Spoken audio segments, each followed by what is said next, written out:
Welcome to Ruggedman TV.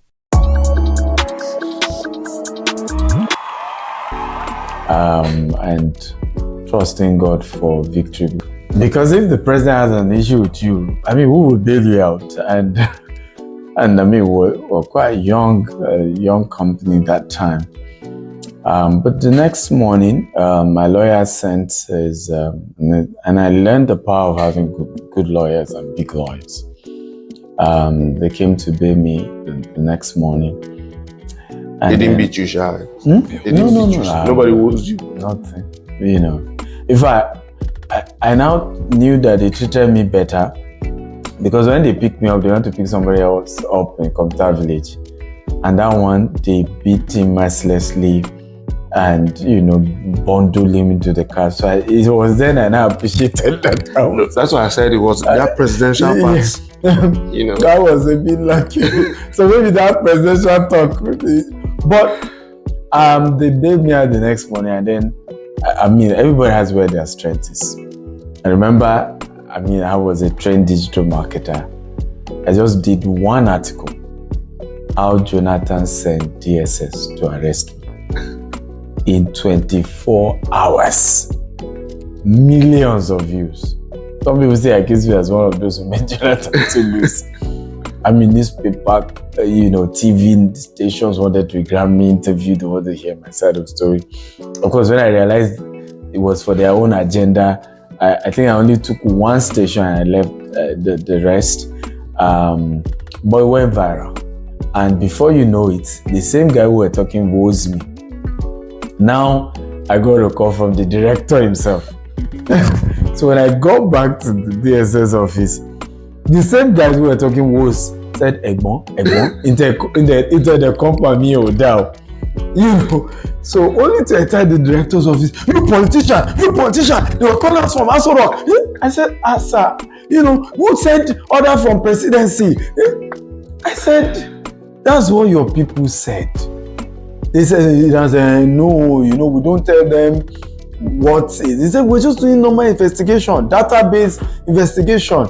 And some people use phone numbers to do kidnapping. We just wanted to, I said, he said, did we even arrest you? Did we arrest you? I said, I don't understand, sir, but I slept. He said, did you sleep in a cell? It was for your own security. It was late in the night. We allow you to sleep in our reception. Because we couldn't release you like that. It's security risk. It was late. So apparently they called them from the president that they were affecting their chances of even winning the election. That spoiled their reputation and all of that. And it was a funny experience, but it taught me how Nigeria works. No people. Taught me how Nigeria works. I know you said you've written books. Yeah. So could you just tell us, a few of the ones you've written and why books, actually? Well, so while I was growing up, book changed my life. I read a book called Rich Dad Poor Dad by Robert Kiyosaki. And I didn't find the African equivalent, that connected with our own African stories.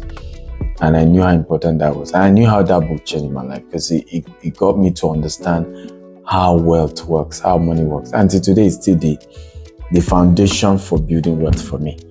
And so I knew if a book changed my life and helped me to understand, because still tomorrow, a lot of people don't know the difference between self-employment and actually owning a business. A lot of people don't know that being a pastor is self-employment. Being a speaker, I speak, is self-employment. Writer, self-employment. Actor, self-employment. Being an artist, being a musician, a sports guy. Okay. Which is why you then have situations where it was earning X, like a boy story, and then he's homeless. So what really makes you wealthy is through investment and building a corporation that can run with or without you. Right? So, meanwhile, you see people going after, I want to own my business.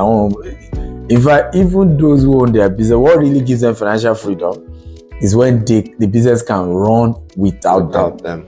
and they can be getting the dividends, the return on investment, and their equity and things like that, which is where Bill Gates is. He's no longer involved in Microsoft, and he still gets billions and billions of dollars to do other things he likes from Microsoft that he started. How many books have you written, Tom? Over 40. This is Billionaire Habits for Entrepreneurs, Billionaire Codes, and then Billionaire Habits. Why I talk, so my last set of 5 series were around billionaires, and it's because we need African billionaires to change Africa. I have seen self-employed people who don't have any staff aside their assistants, their drivers, but I'm here to see a billionaire that does not have employees. An average employee of at least 300 and above. Right? So, and that's what really changed a nation like Nigeria, because the number of these employees, they can now feed their families, they can employ people, they can pay children's school fees, they can pay their house rent, indirectly also affecting the income of their landlord. Yeah. You see how, so you change a nation, you end unemployment. America got better because of companies like Ford, like Rockefeller, George Rockefeller, Standard Oil that became ExxonMobil, Shell, Chevron, and all of that. We have Dale Carnegie, we have JP Morgan. Now, what those people's company did, right, was to create what we call the American middle class. Because it then created people who were having jobs and were earning well. And their disposable income was what actually America was built upon. Because it was those people's taxes that helped to create roads and government had to run on. And that's why tomorrow, when you want to win an election in America, it's about middle class, because and Nigeria, for example, does not even have a middle class anymore. Right now. Right? This either the extremely rich, and those extremely rich were not facing the reality that they were not rich by legitimate income. They are not entrepreneurs. They are stacking dollars somewhere in their house. You see what we're talking about? They stole the thing. They don't even know how to run a business one day. They can't build an hotel. They can't build a business. They can't do real estate. They can't do nothing. And that's what's killing Nigeria. Because when people just begin to stack money and they are not doing anything. Not investing it. They're not investing it.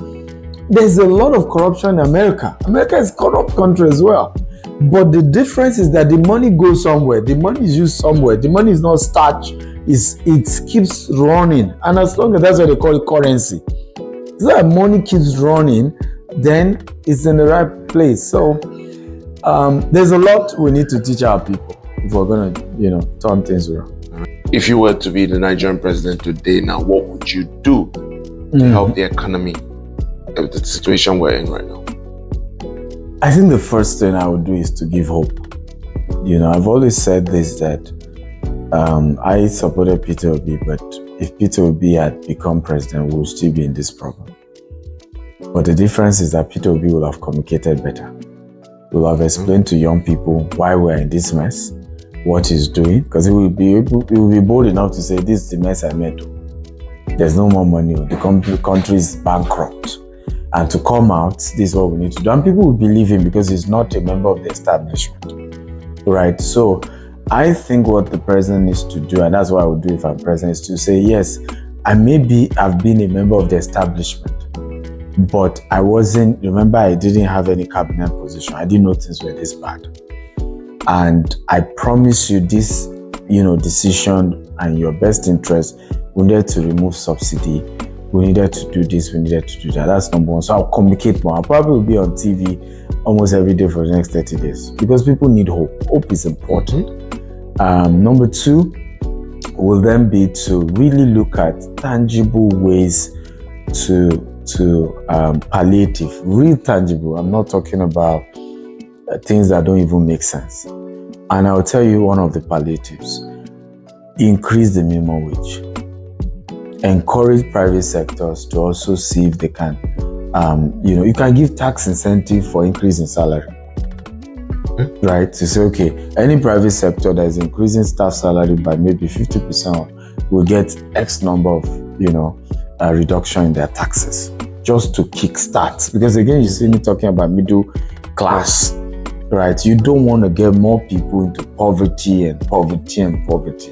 And for transportation, more emphasis on rail, more emphasis on metro lines across the country, more emphasis on CNG, converting buses to use gas instead of normal petrol, converting natural. I mean, you can roll out, CBN can roll out, working with the commercial banks, a promo where we will sponsor you converting your car from petrol to gas, you know, whatever that cost is, and maybe somehow we get it back, because that then reduce what people are having to spend, and then it reduces also the pressure of the government to keep subsidizing fuel and all of those things. Do you think that will be possible, especially since we know how many people get rich off fuel? Definitely will be possible. Would they allow it? You know, one of the funny things I realized, we exaggerate people profiting from something. We exaggerate it, right? In recent times, I got closer to 2 oil billionaires, and I'm saying billionaires in dollars. And when you hear their story, and when they break down how they themselves try to do their business with integrity, of course, there are some who, you know, play games. You will see that the people doing corruption are less than those who are actually upright, even in the private sector. Are you for real? I'm telling you, it's just sometimes, because if you are not at that level to have one-on-one sit down, right, you won't get it. I know something, I will not mention the name or give you a hint.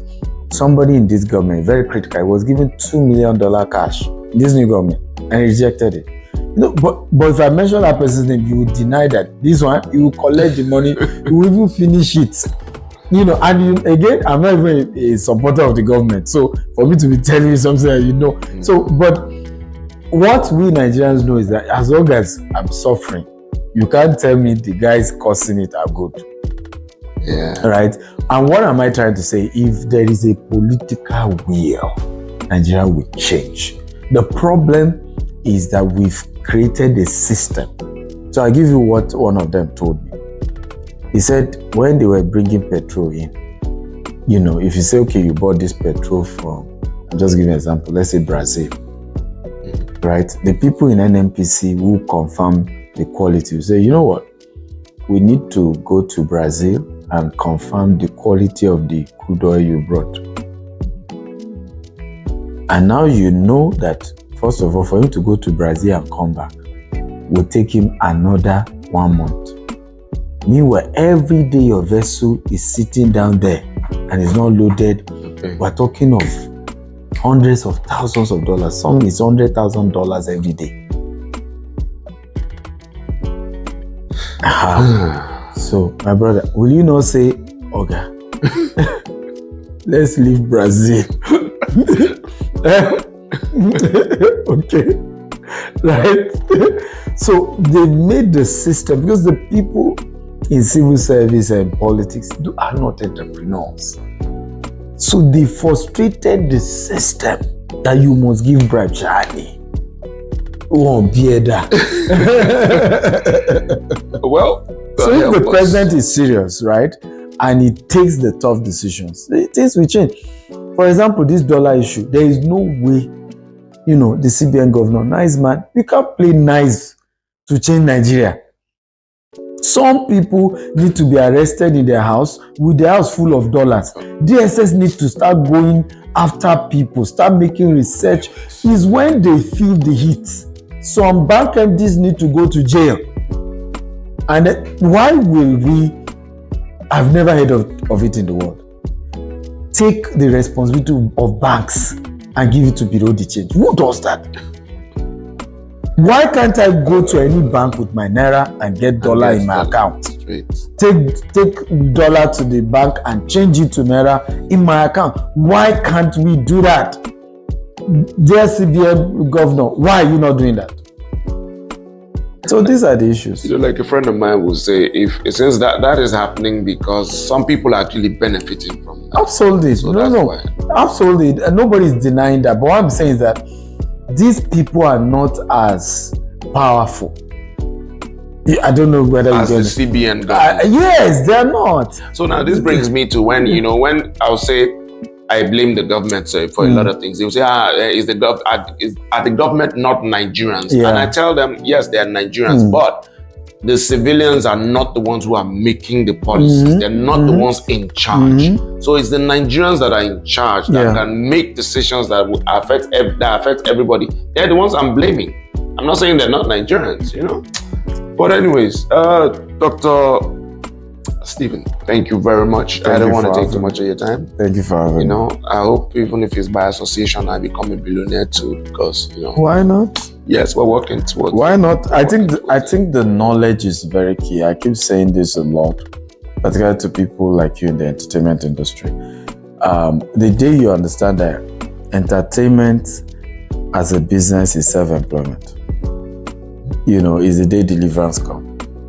Right? Because now, instead of just being a successful artist that I cannot survive on forever, now I want to own a record label. Now I want to own a distribution company.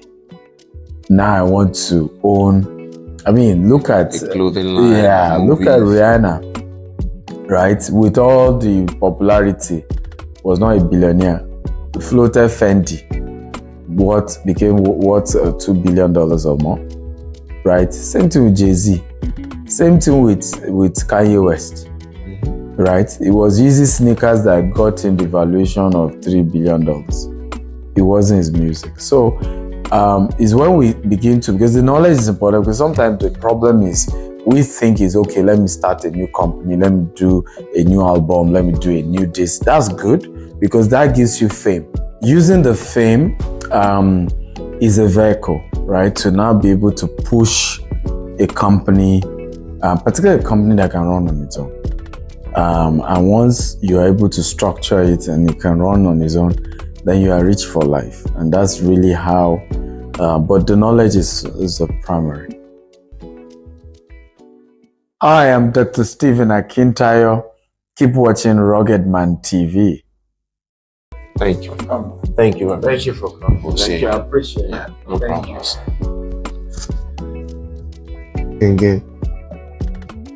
I'm getting mine autograph. This is direct. I don't know, your own might be stamped. Mine is signed by the author himself.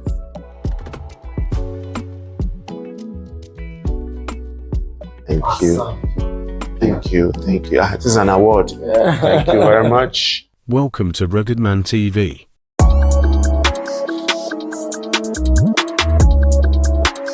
Ruggedman TV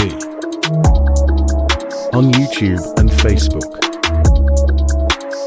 Ruggedman TV.